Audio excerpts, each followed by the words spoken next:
মেহমানদারির বিষয়ে যে 8টা কথা, এগুলো একটু মন দিয়ে শুনেন। 1 নাম্বার, মেহমানদারি ইব্রাহিম নবীর সুন্নত। সূরা জারিয়াতের 24 থেকে 27 নম্বর আয়াতে আল্লাহ তাআলা বলেন, হাল আতাকা হাদিসু দাইফি ইব্রাহিম আল মুকরামিন। নবী, আপনার কাছে কি ইব্রাহিম নবীর সম্মানিত মেহমানদের বৃত্তান্ত এসেছে? ইদ দাখালু আলাইহি, যখন ইব্রাহিম নবীর মেহমানগণ ইব্রাহিম নবীর কাছে প্রবেশ করলেন। ক্বালু সালামা, তারা ইব্রাহিম নবীকে বললেন সালামা, সালাম। ক্বালা সালাম, ইব্রাহিম নবী জবাবেও বললেন সালাম। তারা শান্তির দোয়া করলেন, ইব্রাহিম নবী পাল্টা শান্তির দোয়া করলেন। কওমুম মুনকারুন, মনে মনে বললেন এরা তো অপরিচিত মানুষ। আর অপরিচিত মানুষদেরকে ইব্রাহিম নবী মেহমানদারি করতেন। ফারাগ ইলা আহলিহি, দ্রুত ইব্রাহিম নবী তার পরিবারের কাছে গেলেন। ফাজা বিইজলিন সামিন, একটা গরুর বাছুরকে ভাজি করে মেহমানদের সামনে এনে ফাকাররাবাহু ইলাইহিম, ওই গরুর বাছুর ভাজি করে ভাজা বাছুরটা মেহমানদের সামনে পেশ করলেন। পেশ করার পর বললেন, আলা তাকুলুন, আপনারা কি খাবেন না? তাফসীরের কিতাবে আসছে ইব্রাহিম নবী তাকায়া দেখে মেহমানদের হাত খাবারের দিকে যায় না। ইব্রাহিম নবী বললেন, আপনারা কি খাবেন না? তো মেহমানরা ইব্রাহিম আলাইহিস সালাতু ওয়াস সালামের হালাত বুঝতে পারছে। ফাআউজাসা মিনহুম খীফা, ইব্রাহিম নবী মনে মনে ভয় পেয়ে গেছে। কি ব্যাপার, এই মেহমান আবার কারা? মেহমানরা বুঝে ফেলছে ইব্রাহিম নবী যে ভয় পেয়েছে। তখন তারা বললেন, ক্বালু লা তাখাফ, আপনি ভয় পাবেন না, ভয়ের কিছু না। আমরা সাধারণ মেহমান না, দুনিয়ার কোনো মানুষ না, আমরা আল্লাহর ফেরেশতা। তারা দুটি উদ্দেশ্যে পৃথিবীতে আসছে। 1 নাম্বার, ইব্রাহিম নবীর স্ত্রী সারা আলাইহাস সালাতু ওয়াস সালামকে এই সুসংবাদ দেওয়ার জন্য যে তার একটা সন্তান হবে ইসহাক নামে। 2 নাম্বার, ইব্রাহিম নবীর ভাতিজা লূত আলাইহিস সালামের সম্প্রদায়কে ধ্বংস করার জন্য আসছে। ইব্রাহিম আলাইহিস সালামের একজন ভাই আছে, ভাইয়ের নাম হারান। এই হারানের ছেলের নাম লূত আলাইহিস সালাতু ওয়াস সালাম। সেই সম্পর্কে ইব্রাহিম নবীর ভাতিজা। আয়াত থেকে আমরা ইব্রাহিম নবীর মেহমানদারির আলোচনা পাইলাম। সারা জীবন মনে রাখবেন, রাসূলুল্লাহ সাল্লাল্লাহু আলাইহি ওয়াসাল্লাম বলেন, কানা আউওয়ালা মান দাইয়াফাদ দাইফা ইব্রাহিম আলাইহিস সালাতু ওয়াস সালাম। সর্বপ্রথম পৃথিবীতে যিনি মেহমানদারির প্রচলন করেছেন তিনি ইব্রাহিম আলাইহিস সালাতু ওয়াস সালাম। তাহলে কোন নবী মেহমানদারির প্রচলন করেছে? ইব্রাহিম নবী। মেহমানদারি তাহলে কার মাযহাব? এই তো আপনার এই এখান থেকে শুরু হয়। এটা বিষয়টা মানে একটা সহজ বিষয়, কিন্তু শুধু শুধু এটারে কঠিন বানায়। ওই ইব্রাহিম আলাইহিস সালাতু ওয়াস সালাম মেহমানদারির প্রচলন করেছেন সর্বপ্রথম। এরপরে রাসূলুল্লাহ সাল্লাল্লাহু আলাইহি সাল্লামের মেহমানদারি। সহিহ বুখারীর 3 নম্বর হাদিস। হেরা গুহায় নবীজি সাল্লাল্লাহু আলাইহি সাল্লাম অবস্থান করতেছে। জিবরাইল আলাইহিস সালাতু ওয়াস সালাম আসলেন। আসার পর বললেন, ইকরা, পড়েন। নবীজি বললেন, মা আনা বিকারিইন, আমি পড়তে পারি না। এইভাবে কয়েকবার চাপ দেওয়ার পর বললেন, ইকরা বিসমি রাব্বিকাল্লাযী খালাক, পড়েন প্রভুর নামে যিনি সৃষ্টি করেছেন। আল্লাহ তাআলা রাসূলুল্লাহ সাল্লাল্লাহু আলাইহি সাল্লামের জবানে সূরা আলাকের 5টি আয়াত আল্লাহ উচ্চারণের ব্যবস্থা করে দিলেন। এইবার মূল আলোচনাটা দেখেন। আমাদের নবীর মেহমানদারির বিষয়টা, নবুয়ত প্রাপ্তি, যে আল্লাহ তাআলা তার নবুয়তের প্রকাশ ঘটিয়েছেন, এই নবুয়তের প্রকাশ ঘটানোর আগেই নবীজি সাল্লাল্লাহু আলাইহি সাল্লামের মেহমানদারির অভ্যাস ছিল। ফারাজা বিহা ইয়ারজুফু ফুআদু, নবীজির অন্তর কাঁপতেছে, পরিবারের কাছে আসছে। আসার পর বললেন, জাম্মিলুনি জাম্মিলুনি, আমাকে তোমরা কম্বল দিয়ে ঢাকো, আমাকে চাদর দিয়ে ঢাকো তাড়াতাড়ি। ফাজাম্মালুহু, তারা পরিবারের সদস্যরা নবীজিকে চাদর আবৃত করলো, বস্ত্রাবৃত করলো। করার পর সুম্মা ক্বালা লি খাদিজা আও আখবারাহাল খাবারা, জিবরিল আমিনকে নবীজি দেখলেন। পুরা ঘটনাগুলো আল্লাহ নবী আম্মাজান খাদিজাকে খুলে বললেন। বলার পর বললেন, খাদিজা লাকাদ খাশিতু আলা নাফসি, আমি নিজের উপর আশঙ্কা করতেছি খাদিজা, আমার নফসের উপরে আমি আশঙ্কা করতেছি। খাদিজাতুল কুবরা রাদিয়াল্লাহু তাআলা আনহা আমাদের নবীকে বললেন, কাল্লা ওয়াল্লাহ মা ইউখজিকাল্লাহু আবাদা, কখনো না, আল্লাহর কসম, আল্লাহ আপনাকে কখনো লাঞ্ছিত করবে না। কেন করবে না লাঞ্ছিত? কয় কিছু গুণ আছে আপনার, এই গুণ যাদের মধ্যে থাকে তারা রহমতের চাদরে আবদ্ধ থাকে, তাদেরকে আল্লাহ লাঞ্ছিত করে না। কি গুণ? এক নম্বর, ইন্নাকা লাতাসিলুর রাহিম, আপনি রক্তের সম্পর্ক রক্ষা করেন। দুই নম্বর, তাহমিলুল কাল্লা, আপনি অসহায় দুস্থদের বোঝা বহন করেন। তিন নম্বর, ওয়া তাকসিবুল মা'দুম, নিঃস্ব যারা তাদের সহযোগিতায় আপনি এগিয়ে যান। চার, ওয়া তাকরিদ দাইফা, আপনি মেহমানদারি করেন। পাঁচ, ওয়া তুঈনু আলা নওয়াইবিল হক, সত্যের পথে চলতে গিয়ে যারা বিপদগ্রস্ত হয়, দুর্দশাগ্রস্তের মধ্যে পড়ে যায়, আপনি তাদের সহযোগিতা করেন। এই গুণ আপনার মধ্যে আছে। এর মধ্যে একটা হলো মেহমানদারি করা। নবুয়তের প্রকাশ ঘটার আগে থেকেই নবী মেহমানদারি করতেন। আম্মাজান খাদিজা বলেন, এই গুণওয়ালা যেই মানুষ, তাকে আল্লাহ লাঞ্ছিত করতে পারেন না, আল্লাহ আপনাকে লাঞ্ছিত করবে না। তাহলে আমাদের নবীর মেহমানদারি, এটা গেল আজকের আলোচনার দ্বিতীয় আলোচনা। তিন, সাহাবীদের মেহমানদারি, রাসূলুল্লাহ সাল্লাল্লাহু আলাইহি সাল্লামের সাহাবীদের মেহমানদারি। এই ব্যাপারে তিনটা বর্ণনা আপনাদেরকে শোনাই। সহিহ বুখারীর বর্ণনা 3798 নম্বর হাদিস। এই হাদিসের মধ্যে আসছে, عن أبي هريرة رضي الله تعالى عنه قال أن رجلا أتى النبي صلى الله عليه وسلم, আবু হুরায়রা রাদিয়াল্লাহু তাআলা আনহুর বর্ণনা, এক মেহমান নবীর কাছে আসলেন। আসার পর ফাবাআথা ইলা নিসাইহি, রাসূলুল্লাহ সাল্লাল্লাহু আলাইহি সাল্লাম তার স্ত্রীদের কাছে খবর পাঠাইলেন, ঘরে মেহমানদারি করার মতো কোনো খাবার আছে কিনা এই কথা জানার জন্য সব বিবিদের ঘরে খবর পাঠাইলেন। ফাকুলনা মা ইনদানা ইল্লাল মা, সব বিবিরা খবর পাঠাইলেন, আমাদের সবার ঘরে পানি ছাড়া আর কিচ্ছু নাই। সমস্ত বিবিদের ঘরে পানি আছে, আর কিচ্ছু নাই। তো নবীজিরা এসে সংবাদ জানাইছে, হুজুর পানি ছাড়া আর কিচ্ছু নাই। নবীজি তখন একটা ঘোষণা করলেন, মাইয়াজুম্মু হাযা আও ইউদিফু হাযা, তোমাদের মধ্যে কে আছে আমার এই মেহমানকে মেহমানদারি করবা? ফাকালা রাজুলুম মিনাল আনসার আনা ইয়া রাসূলুল্লাহ, এক আনসারী সাহাবী দাঁড়িয়ে বললেন, হুজুর আমি আছি, আমি আপনার মেহমানকে মেহমানদারি করব। মুহাদ্দিসিনে কেরামের অনেকে লিখেছেন, এই আনসারী সাহাবী দ্বারা যিনি উদ্দেশ্য তিনি হলেন আবু তালহা রাদিয়াল্লাহু তাআলা। বলেন তো একজন আনসারী, হাদিসে আসছে একজন আনসারী। মুহাদ্দিসিনে কেরাম এই হাদিসে এক ব্যক্তি দ্বারা কারে উদ্দেশ্য করেন?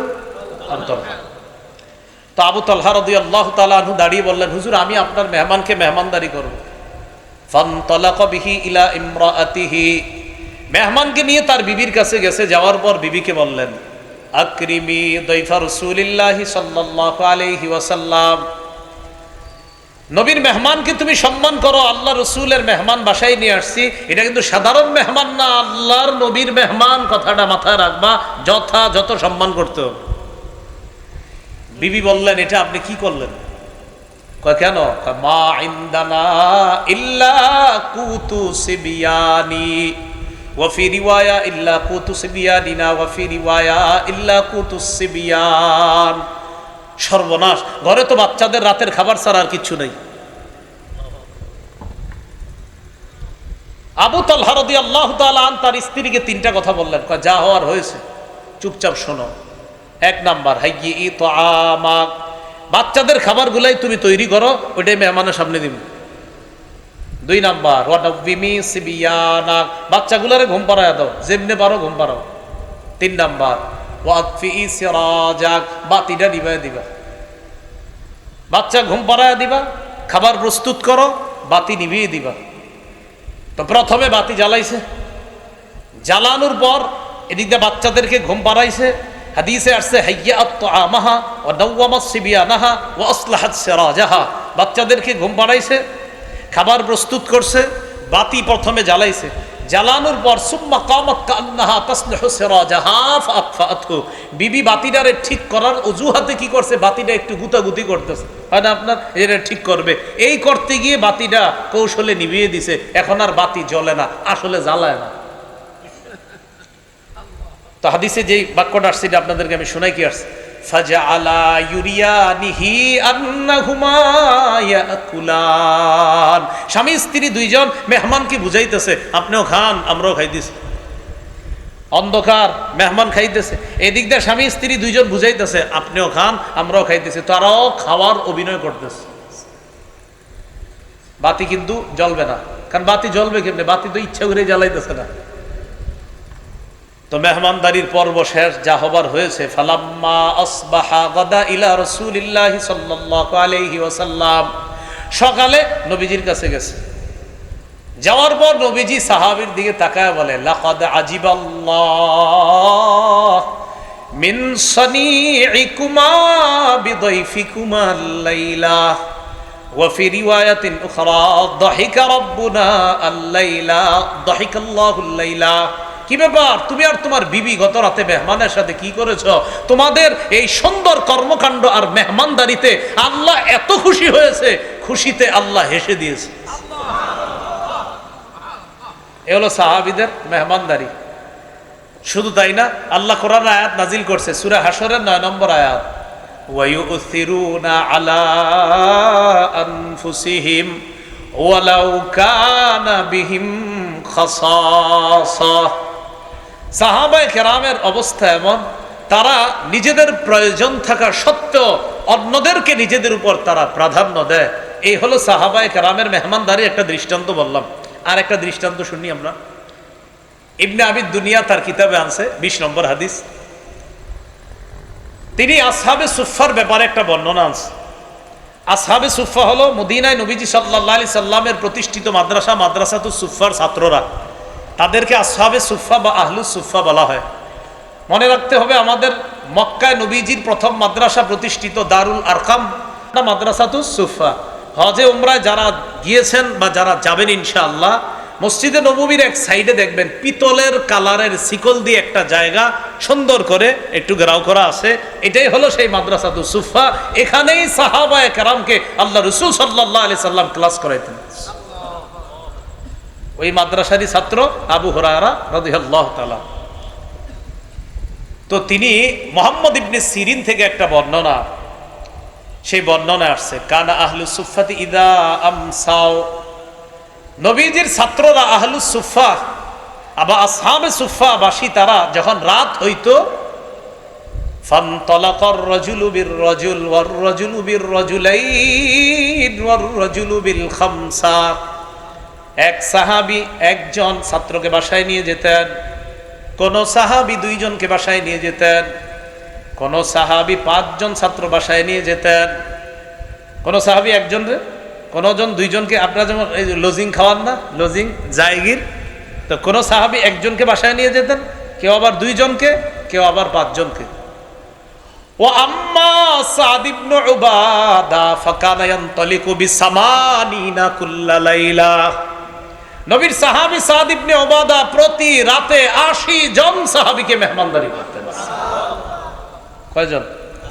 এগুলো সাহাবীর মেহমানদারির দ্বিতীয় দৃষ্টান্ত। আর একটা দৃষ্টান্ত ইবনে আবিদ দুনিয়া 49 নম্বর হাদিসে আনছে তার কিতাবে, ইবনে ওমর রাদিয়াল্লাহু আনহুমার বক্তব্য, আন আব্দুল্লাহ ইবনে ওমর রাদিয়াল্লাহু তাআলা আনহুমা আহাব্বুত তাআমি ইলাল্লাহ মা কাসুরাত আলাইহিল আইদি, যেই খাবারের মধ্যে সবচেয়ে বেশি হাত পড়ে এই খাবার আল্লাহর কাছে সবচেয়ে পছন্দনীয়। অর্থাৎ যেই খাবারে মেহমান বেশি হয় ওই খাবার আল্লাহর কাছে সবচেয়ে পছন্দনীয়। এইগুলো আলোচনার 3 নম্বর আলোচনা। 1 নম্বর মেহমানদারি কোন নবীর সুন্নত, 2 নম্বর আমাদের নবীর সুন্নত, 3 নম্বর সাহাবায়ে কেরামের সুন্নত। 4 মেহমানদারির গুরুত্ব। এই ব্যাপারে আপনাদেরকে কিছু বর্ণনা শোনাই। মেহমানদারির গুরুত্ব সম্পর্কে শুধুমাত্র কয়েকটি হাদিস আমরা শুনলে বুঝে আসবে মেহমানদারির কি পরিমাণ গুরুত্ব।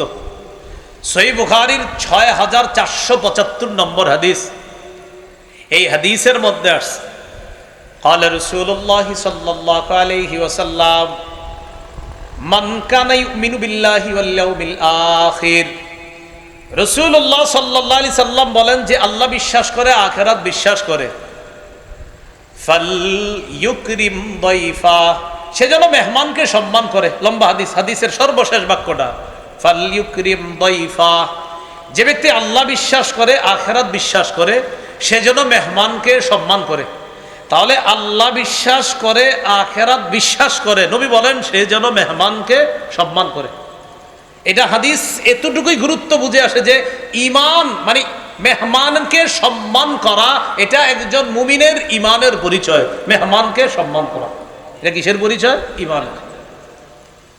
আরেকটি হাদিস শুনি, সহিহ বুখারীর 1975 নম্বর হাদিস, 1975।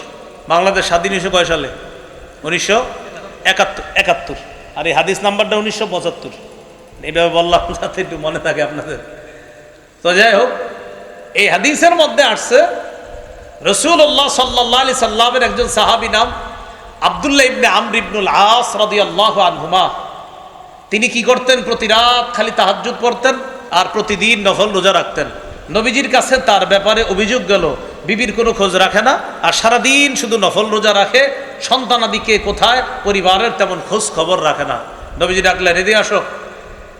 ডাকার পর বললেন, কি ব্যাপার? আমার কাছে এই সংবাদ আসছে, আন্নাকা তাকুমুল লাইলা ওয়া তাসুমুন নাহার, তুমি সারা রাত নফল পড়ো আর সারাদিন নাকি রোজা রাখো, কথা সত্য?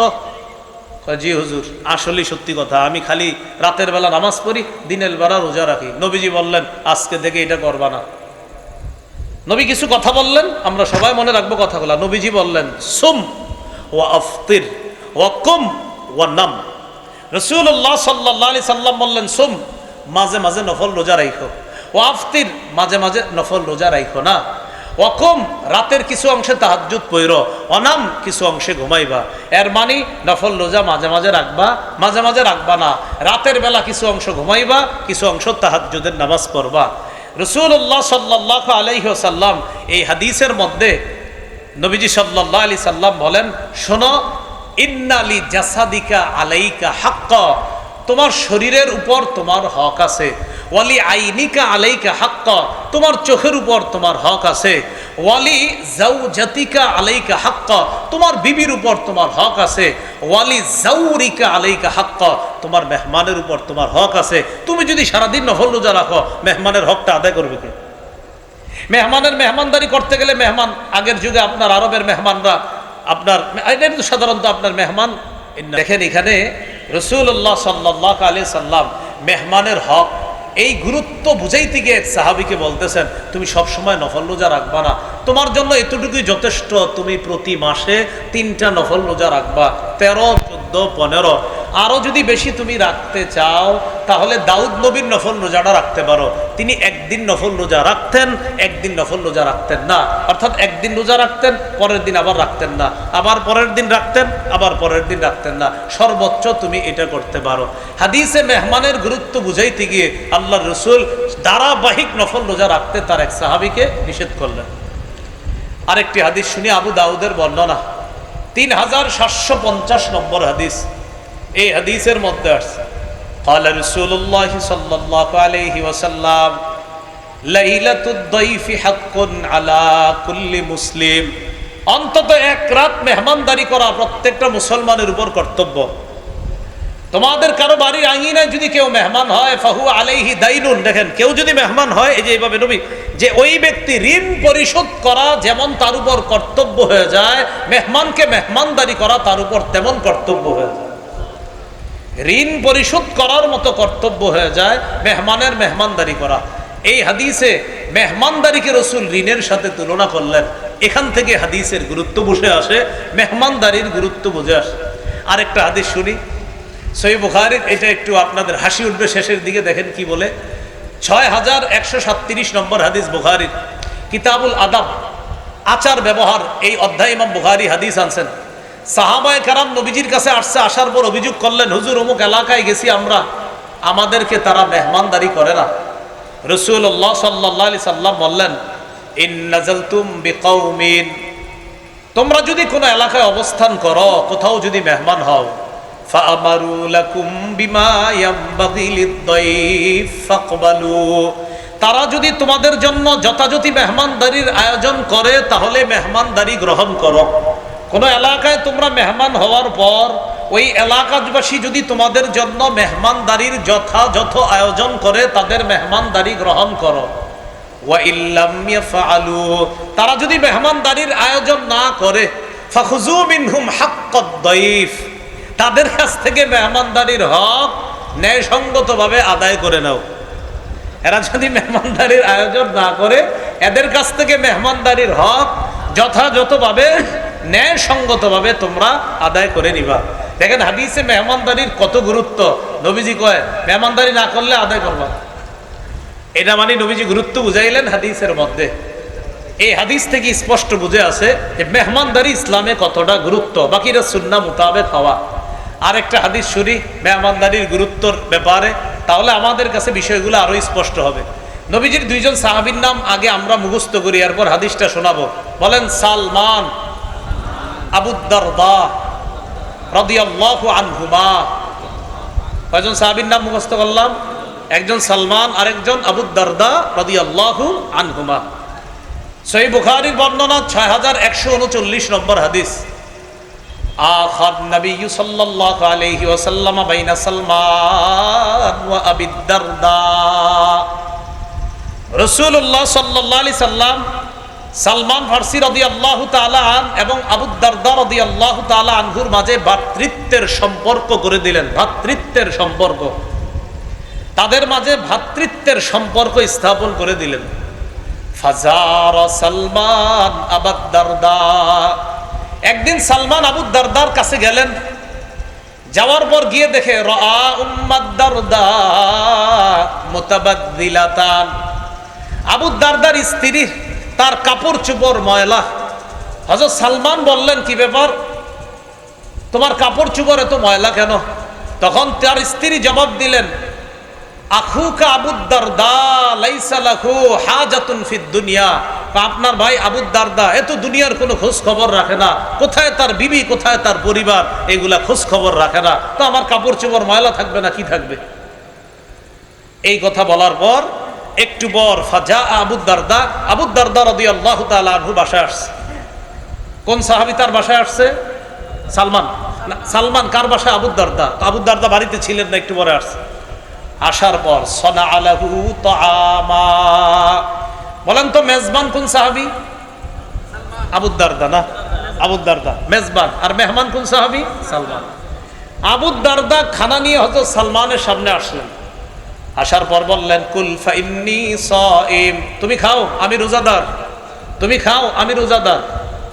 হযরত সালমান জবাব দিলেন লা আকুলু হাত্তা তাকুলু, অথবা এইভাবে বলছেন মা আনা বিআকিলিন হাত্তা তাকুলা, আপনি না খাওয়া পর্যন্ত আমি খাবো না। মা আনা বিআকিলিন হাত্তা তাকুলা, তুমি না খাওয়া পর্যন্ত আমি খাবো না। আমি তো রোজাদার। কখন? নফল রোজা আছেন, ভাঙ্গেন, আপনি না খাইলে আমি খাবো না, আপনি না খাইলে আমি খাবো না। আবু দারদা রাদিয়াল্লাহু তাআলা আনহু কি করবে? মেহমানের সম্মান করতে হবে। তো মেহমানের সম্মান রক্ষা করতে গিয়ে নফল রোজা ভেঙে ফেলছে।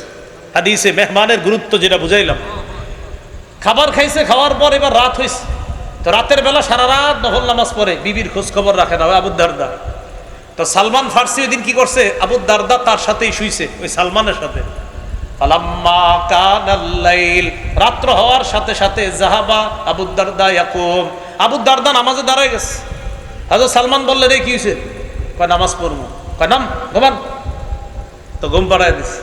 ঘুম পাড়ানোর পর একটু পরে ঘুমায় আবার উঠছে। ওঠার পর সালমান ফারসি বলেন কি হয়েছে? কয় নামাজ পড়বো। কয় নাম, ঘুমান। এ নাম মানে আপনার আবার নাম বাংলা নাম বুঝছেন না, নাম আরবি, আরবির বাংলা মানে ঘুমানো। হ্যাঁ, এই নাম মানে আরবি, আমরে হাজির ওয়াহিদ মুজাক্কার হাজিরের সিগা, নাম মানে ঘুমানো। তো নাম, আপনি ঘুমান। তো আবার ঘুমাইছে। ঘুমানোর পর ফালাম্মা কানা আখিরুল লাইল, যখন শেষ রাত হলো তখন দুই সাহাবী দাঁড়িয়ে সাল্লায়া তাহাজ্জুদের নামাজ আদায় করছে। এবার দেখেন ঘটনা যা হওয়ার হয়েছে। সকাল হওয়ার পর আবু দারদা রাদিয়াল্লাহু তাআলা নবীজির কাছে গেছে। কে গেছে, মেহমান না মেজবান? মেজবান। যাওয়ার পর বলতেছে, হুজুর এরকম এরকম, আমি রাতে নামাজ পড়ি, দিনে রোজা রাখি। আপনার সাহাবী সালমান দিনের বেলা আমার নফল রোজা ভাঙাইছে, আর রাতের বেলা গত রাতে আমার নামাজ পড়তে দেয় নেই। আমি নামাজে দাঁড়াইছি, কয় ঘুমাও, আবার দাঁড়াইছি, কয় ঘুমাও। শেষ রাতে আমিও তাহাজ্জুদ পড়ছি, সেও পড়ছে। নবীজি বললেন, সদাকা সালমান, সালমান যেটা করেছে সত্য করেছে, সঠিক কাজটাই করেছে। কি করছে? সঠিক কাজ। তো এখান থেকে আমরা মেহমানদারির গুরুত্ব বুঝলাম। আমাদের মেহমানদারি হওয়া, আমাদের চলন বলন, এটা সুন্নাহ মোতাবেক হতে হবে। এইগুলো আজকের আলোচনার চতুর্থ আলোচনা। পঞ্চম আলোচনা, মেহমানদারির ফজিলত। এই ব্যাপারে কয়েকটি হাদিস শোনেন। তিরমিজির বর্ণনা 1855 নম্বর হাদিস, মেহমানদারির সবচেয়ে শ্রেষ্ঠ ফজিলত, মরবেন জান্নাতে যাবেন। সুবহানাল্লাহ। 1855 নম্বর হাদিসে রাসূল সাল্লাল্লাহু আলাইহি সাল্লাম বলেন, উবুদুর রহমান ওয়া আতঈমুত তাআম ওয়া আফশুস সালাম তাদখুলুল জান্নাতা বিসালাম। তোমরা রহমানের ইবাদত করো, তোমরা খাবার খাওয়াও, তোমরা সালামের ব্যাপক প্রচার করো, মরণের পর নিরাপদে জান্নাতে প্রবেশ করো। তোমরা রহমানের ইবাদত করো, তোমরা খাবার খাওয়াও, তোমরা সালামের ব্যাপক প্রচার করো, মরণের পর নিরাপদে জান্নাতে প্রবেশ করো। আরেকটা ফজিলত শোনেন, তিরমিজির বর্ণনা 2527 নম্বর হাদিস, 2527 2527 2527 2527। এই হাদিসের মধ্যে আছে, ক্বালা রাসূলুল্লাহ সাল্লাল্লাহু আলাইহি ওয়াসাল্লাম, ইন্না ফিল জান্নাতি লাগরাফা ইউরা বুতুনিহা মিন যুহুরিহা ওয়া যুহুরুহা মিন বুতুনিহা। জান্নাতে কিছু অনিন্দ সুন্দর বালা প্রাসাদ আছে, বালাখানা আছে, রাজপ্রাসাদ আছে, সুন্দর বালাখানা। যেই বালাখানার ভিতরের সৌন্দর্য বাহির থেকে, আর বাহিরের সৌন্দর্য ভিতর থেকে দেখা যায়, এমন কিছু সুন্দর বালাখানা আছে। এক গ্রাম্য ব্যক্তি দাঁড়াইছে, দাঁড়ানোর পর বললেন, লিমান হিয়া ইয়া রাসূলুল্লাহ, হুজুর এই সুন্দর বালাখানা কাদের জন্য? নবীজি বললেন, যাদের মধ্যে 4টা গুণ থাকবে তাদের জন্য। সুবহানাল্লাহ। কয়টা গুণ? এক, লিমান আতাবাল কালাম, যে সুন্দরভাবে কথা বলে, উত্তম কথা বলে। 2 নাম্বার, আতআমাত তাআম, যে অন্যকে খাবার খাওয়ায়, মেহমানদারি করে। 3 নাম্বার, ওয়া আদামাস সিয়াম, যে প্রায় সময় নফল রোজা রাখে, মানে মাঝে মাঝে আর কি নফল রোজা রাখে। 4 নাম্বার, ওয়া সাল্লা বিল লাইলি ওয়ান নাসু নিয়াম, মানুষ যখন রাতে ঘুমায় সে তাহাজ্জুদের নামাজ পড়ে। জান্নাতের এই সুন্দর বালাখানা তাদের জন্য প্রস্তুত করা হয়েছে। তাহলে কয় শ্রেণীর জন্য ওই বালাখানা? কয় গুণওয়ালার জন্য? 4। লিমান আতাবাল কালাম, উত্তম কথা বলে। 2 নাম্বার, আতআমাত তাআম, খাবার খাওয়ায়। 3 নাম্বার, আদামাস সিয়াম, রমজানের রোজা সহ অন্যান্য যে নফল রোজাগুলা, রোজা তো রাখবেই, আর নফল রোজাগুলা প্রায় সময় সে রাখে। 4 নাম্বার, ওয়াসাল্লা বিল লাইল ওয়ান নাসু নিয়াম, রাতের বেলা মানুষ যখন ঘুমায় সে তাহাজ্জুদের সালাত আদায় করে। তাদের জন্য এই সুন্দর বালাখানা আল্লাহ প্রস্তুত করে রাখছে। তো এর মধ্যে একটা আছে যে মেহমানের মেহমানদারি করে। আর একটা ফজিলত শুনি আমরা। হাদিসের একটা কিতাব আছে তাবারানী, এই কিতাবের একটা অংশ আল মুআজামুল আওসাত, 4729 নম্বর হাদিস। দস্তরখান বিছাইছেন মেহমানের সামনে, একটু তাকান, এটা দস্তরখান, এটা বিছাইছেন। ক্বালা রাসূলুল্লাহ সাল্লাল্লাহু আলাইহি ওয়াসাল্লাম, লা তাজালুল মালাইকাতু তুসাল্লি আলা আহাদিকুম মা দামাত মাইদাতুহু মাওদুআ বাইনা ইয়াদাইহি হাত্তা ইয়ারফাআ। তোমাদের কোনো ব্যক্তি মেহমানের সামনে যতক্ষণ দস্তরখান বিছিয়ে রাখবে, এই দস্তরখান উঠানোর আগ পর্যন্ত ওই ব্যক্তির জন্য ফেরেশতারা আল্লাহর কাছে দোয়া করতে থাকে। ফেরেশতারা আল্লাহর কাছে, এজন্য আপনারা মেহমান চলে যাওয়ার পরেও দস্তরখান উঠাইবেন না, এটা সারা জীবন বিছিয়ে রাখবেন। বিষয়টা কি এমন না? মানে মেহমানদারি চলতে থাকবে, তো তাদের জন্য ফেরেশতারা আল্লাহর কাছে দোয়া করতে থাকে। এই হলো মেহমানদারির ফজিলতের ব্যাপারে কয়েকটা বিষয় জানলাম। তাহলে আমাদের আলোচ্য বিষয় হবে 8টা। কত নম্বর গেল? 5 ফজিলত। 6 নম্বর আলোচনা, মেহমানদারির খাবার, বরকতি খাবার। এই হাদিসটি আপনারা একটু মন দিয়ে শোনেন, এটা দেখবেন আপনারা মানে পুরো অংশটা আশ্চর্য হবেন, একটু হাসি উঠবে। বলেন আব্দুর রহমান, আবু বকর। কয়জন সাহাবীর নাম জানলাম? 2 জন। বলেন রাদিয়াল্লাহু আনহুমা, সবাই বলেন। আব্দুর রহমান হলেন আবু বকর সিদ্দিক রাদিয়াল্লাহু তাআলা আনহুর ছেলে। আব্বা হলেন আবু বকর সিদ্দিক রাদিয়াল্লাহু তাআলা। সহিহ বুখারীর 6141 নম্বর হাদিস, কিতাবুল আদাব, আচার ব্যবহার অধ্যায় ইমাম বুখারী হাদিসটা আছে। হাদিসটা বর্ণনা করতেছে আব্দুর রহমান, মনে রেখেন নামটা সাহাবীর, আবু বকর সিদ্দিক রাদিয়াল্লাহু তাআলা আনহুর ছেলে তার আব্বার ব্যাপারে বলতেছে, যা আবু বকরিন বিদাইফিন লাহু আও আদিয়াফিন লাহ। আমার আব্বা আবু বকর সিদ্দিক রাদিয়াল্লাহু তাআলা একবার একজন মেহমান নিয়ে বাসায় আসছে, অথবা কয়েকজন মেহমান নিয়ে বাসায় আসছে।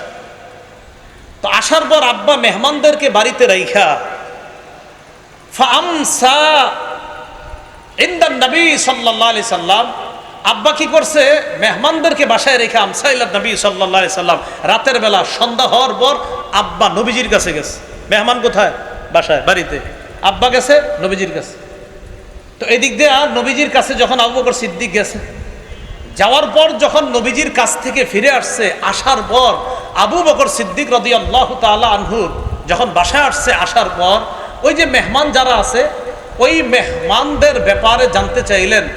আবু বকর সিদ্দিক তার বিবিকে বললেন, আমা আশাইতিহিম, তুমি কি মেহমানদেরকে রাতের খাবার দাও নাই? কয় না, দেইনি। কেন?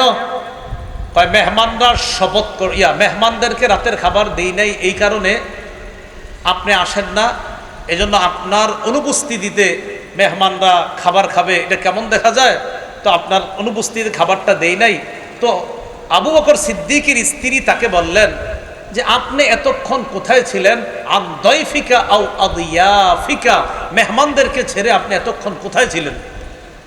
তো আবু বকর সিদ্দিক বললেন, আমি নবীর কাছে ছিলাম, যেখানে ছিলাম। খাবার দাও নাই রাতের? কয় না। হাদিসে আসছে ফাগাদিবা আবু বকরিন, এতক্ষণ হয়েছে খাবার না দেওয়ায় তিনি রাগ করলেন। ফাসাব্বা, বকাঝকা করলেন।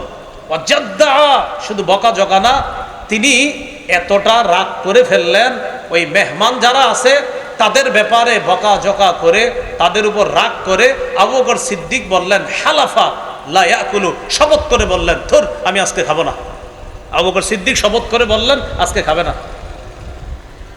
এই শপথ করার পর ওই যে আবু বকর সিদ্দিকের ছেলে, আলেম ছাড়া অন্যরা মেহরবানি করে একটু জবাব দেন, কি নাম? আব্দুর রহমান। কয় আমি ভয়ে ইখতাবা তু পলায় রইছি, কারণ আমারই তো এখন ধরবে। তুই কইছিলি? তুমি কোথায় ছিলা? তো ইখতাবা তু, আমি লুকায় রইছি। আমারে বুঝে ফেলছে। আব্বা হঠাৎ দূর থেকে বলতেছে, আড়াল থেকে, আব্দুর রহমান এই কথা বলে বলতেছে আমারে, ওহে মূর্খ। কি বলছে? বলছে ওহে মূর্খ, তুমি কোথায় ছিলা, এইভাবে রাগ করে বলছে। তো এই জন্য আমি আগে থেকে লুকায় রয়েছি। বলতে এই ওটা কোথায়, তুমি কোথায় ছিলা, খাবার দাও নাই কেন? এরকম বলে না আমাদের বাবারা? তো এরকম। তো আবু বকর সিদ্দিক শপথ করছে খাবে না। শপথ করার পর আবু বকর সিদ্দিকের বিবি, উনি কি করছে? হালাফাতিল মারআতু আল্লাহ তাকুলা, উনিও শপথ করছে খাবে না। স্ত্রী শপথ করছে, ঠিক আছে আমিও খাবো না। তো হাদিসের বর্ণনাটা এমন, আব্দুর রহমান বলেন, আম্মা শপথ করছে আল্লাহ তাতআমাহ হাত্তা ইয়াতআমাহ, আব্বা যতক্ষণ না খাবে আম্মাও খাবে না। মেহমানরা এই কথা শুই না হালাফু, হেরাও শপথ করছে খাবে না। এটা বুখারীর বর্ণনা, 6141 নম্বর হাদিস। তো আবু বকর সিদ্দিক আয়েশা যখন শুনছে খাবার দিতে দেরি, শপথ করছে খাবো না। স্ত্রী শপথ করছে আমিও খাবো না।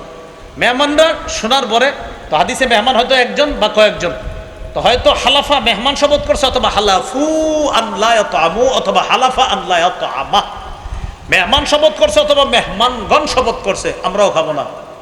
হাত্তা ইয়াতআমা, আবু বকর সিদ্দিক যতক্ষণ না খাবে আমরা খাবো না। তো বিবিও কয় স্বামী না খাইলে আমি খাবো না, মেহমানরা কয় আবু বকর সিদ্দিক রাদিয়াল্লাহু তাআলা না খাইলে আমি খাবো না। আবু বকর সিদ্দিক রাদিয়াল্লাহু তাআলা, আল্লাহু আকবার বলেন একবার। তিনি বললেন, কান্না হাযা মিনাশ শায়তান, এই কর্মকাণ্ডগুলা শয়তানের পক্ষ থেকে হচ্ছে।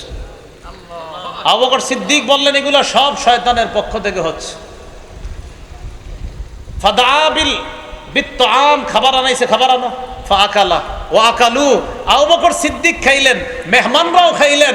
খাওয়ার এক পর্যায়ে তাকায় দেখে কি, রবাবিন আসফালিহা আকসারু মিনহা ফাজআলু, দেখেন কি আসছে আপনার, ফাজআলু, তারা সবাই লোকমা নিয়ে নিয়ে খাবার খাইতেছিল। তো ফাজআলু লা ইয়ারফাউনা লুকমাতান ইল্লা রাবাবিন আসফালিহা আকসারু মিনহা যতক্ষণ খালি লোকমা উঠায়, মেহমানদারির খাবারে যতক্ষণ লোকমা উঠাইতেছে ততক্ষণ ওই লোকমার নিচে খাবার আরো বাইরে যেতেছে। অথচ এখন শপথ করছে কেউ খাবে না। এই বরকতি খানার ব্যাপারে আবু বকর সিদ্দিক শপথ করছিলেন আমি খাবো না, স্ত্রী শপথ করছে।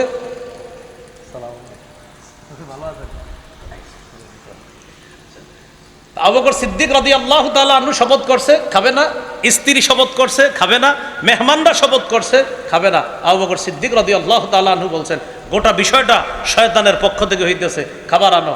খাবার আবু বকর সিদ্দিক খাওয়া শুরু করলেন, বিবিও খাইলেন। তা দেখেন মেহমানদের সম্মানে তিনি শপথ ভঙ্গ করলেন, তিনিও খাইলেন, মেহমানরা খাইলেন। শুধু খাইলেন এমন না, হাদিসে যে বিষয়টা আছে ফাজআলু লা ইয়ারফাউনা লুকমাতান ইল্লা রাবা মিন আসফালিহা আকসারু মিনহা, যত লুকমা উঠায় লোকমার নিচে খাবার আরো বাড়ে। তো বলছিলাম মেহমানদারি এটা বরকতি খাবার। মেহমানদারি কি খাবার? বরকতি।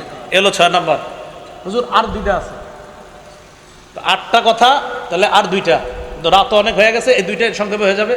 7 নাম্বার কথা হলো মেজবানের করণীয়। কার করণীয়? মেজবান। মেহমান আসার পর মেজবান এগিয়ে গিয়ে তাকে স্বাগত জানাবে, সালাম দিবে, মুসাফা করবে। হাদিসে আসছে মা মিন মুসলিমাইনি ইয়ালতাকিয়ান ফায়াতাসাফাহান, 2 মুসলমান যখন সাক্ষাৎ করে, মুসাফা করে, ইল্লা গুফিরা লাহুমা ক্বাবলা আইয়াফতারিকা, তারা পৃথক হওয়ার আগে তাদের গুনাহগুলো মাফ হয়ে যায়। মেজবানের 2 নাম্বার করণীয় তাড়াতাড়ি মেহমানদারির আয়োজন করবে। আমার সাথে একটু সবাই বলতে হবে, বলেন পৃথিবীতে 5টি কাজ তাড়াতাড়ি করা উচিত, কর্তব্য।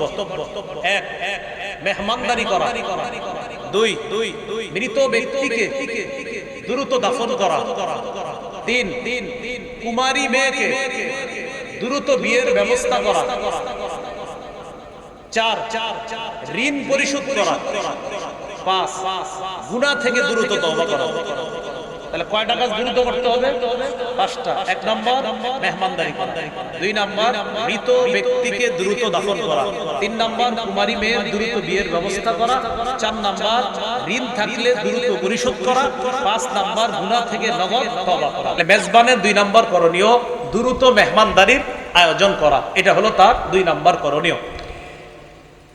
মেহমানের করণীয় হলো মেহমান মেজবানের বাসায় অসময়ে আসবে না, বরং এমন সময়ে আসতে হবে আগে থেকে তারে জানায়া দিতে হবে, অথবা এমন সময় আসবে যে সময় আসার পরে মেজবানরা তার জন্য খাবার প্রস্তুত করতে পারে, এমন সময় আসতে হবে। সূরা আহজাবে আল্লাহ বলেছেন লা তাদখুলু বুয়ুতান নবী, নবীর ঘরে প্রবেশ করবা না। নবীজি তার ওলিমায় সাহাবীদেরকে দাওয়াত দিয়েছিলেন, তো আল্লাহ বলছেন নবীর ঘরে প্রবেশ করবা না, ইল্লা আইয়ুজানা লাকুম ইলা তাআম, হ্যাঁ তবে যদি অনুমতি দেওয়া হয় খাবারের তাহলে প্রবেশ করবা। এলো মেহমানের 1 নাম্বার করণীয়, অসময়ে আসবে না, বরং এমনভাবে আসতে হবে যেন মেজবানের কষ্ট না হয়। 2 নাম্বার করণীয় মেহমান কোনো খাবারের দোষ ধরবে না। মা আবা রাসূলুল্লাহ সাল্লাল্লাহু আলাইহি সাল্লাম তাআমান কত্তু, রাসূলুল্লাহ সাল্লাল্লাহু আলাইহি সাল্লাম কোনো খাবারের দোষ ধরতেন না। ইনিশতাহাহু আকালা ওয়া ইন কারিহাহু তারাকা, ভালো লাগলে খাইতেন, না লাগলে খাইতেন না, কিন্তু বলতেন না এটা খারাপ, এরকম দোষ ধরতেন না। এটা হলো মেহমানের আরেকটা করণীয়। 3 মেহমান মেজবানকে কষ্ট দিবে না, এই কাজটা মনে রাখা দরকার। রাসূলুল্লাহ সাল্লাল্লাহু আলাইহি সাল্লাম বলেন লা ইয়াহিল্লু লিমুসলিমিন আইয়ুকিমা ইনদা আখিহি, কোন ব্যক্তি মুসলমানের জন্য বৈধ নয় সে তার ভাইয়ের কাছে এমনভাবে থাকা শুরু করে হাত্তা ইউসিমা, যে মেজবানকে কষ্ট দেয়। সাহাবীরা প্রশ্ন করলেন কাইফা ইউসিমু, হুজুর কষ্ট দেওয়ার মানে কি? নবীজি বললেন আইয়ুকিমা ইনদা আখিহি, তার ভাইয়ের কাছে এমনভাবে অবস্থান করে লা শাইআ লাহু ইউকাররিবুহু বিহি, যে আর কিছুই থাকে না দেওয়ার মতো। কথার কথা ওলামায়ে কেরাম কোনো মাহফিলে আসলে, যেমন হুজুরে আসছে, আমি আসছি, আরো যারা আছে, তখন তাদেরকে কোথাও নিয়ে হয়তো মেহমানদারি করা হয়। মেহমানদারি করানোর সময় হুজুরের সাথে সাক্ষাৎ করার জন্য অনেকে আসেন, এটা খারাপ না, এটা ভালো। কিন্তু দেখেন ওনারে মেহমানদারি করার জন্য যেখানে নিয়ে যায়, হয়তো তারা 10 জনের মেহমানদারি মাথায় রেখে আয়োজনটা করে, কিন্তু গিয়ে ঢুকছেন 30 জন। কয়জন? হ্যাঁ, এই বিষয়গুলো ভাই মাথায় রাখা।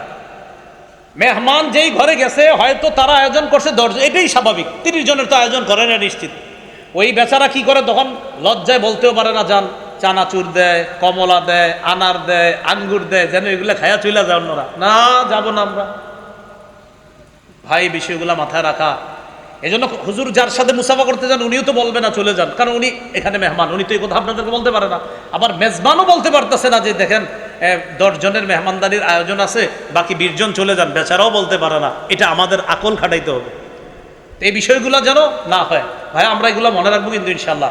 তো মাহফিল সাধারণত কেন্দ্র করে দেখা যায় কোনো বড় আলেম বা বড় হক্কানি পীর সাহেব আসলে আমরা অনেকে তাদের দোয়া নেওয়ার জন্য অনেকে যাই, যাওয়ার পরে আমরা দোয়া নিলাম, দোয়া চাইলাম, চলে আসলাম। তো এই বিষয়টা মাথায় রাখা যে হয়তো আপনার ভারী খাবারের আয়োজনটা এটা এতজনের জন্য করা হয় নাই, এই বিষয়গুলো আমরা মাথায় রাখা, এই কথাগুলো মাথায় থাকবে তো ইনশাল্লাহ। তো এটা মেহমানের একটা করণীয়।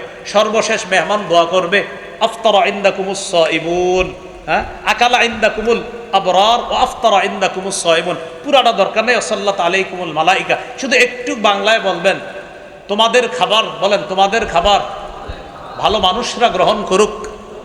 এই দোয়াটা করতে পারবেন না ইনশাল্লাহ? এরপর আর বলেন আল্লাহ এই মেজবানের খাবারে বরকত দেন, মেজবানকে মাফ করে দেন।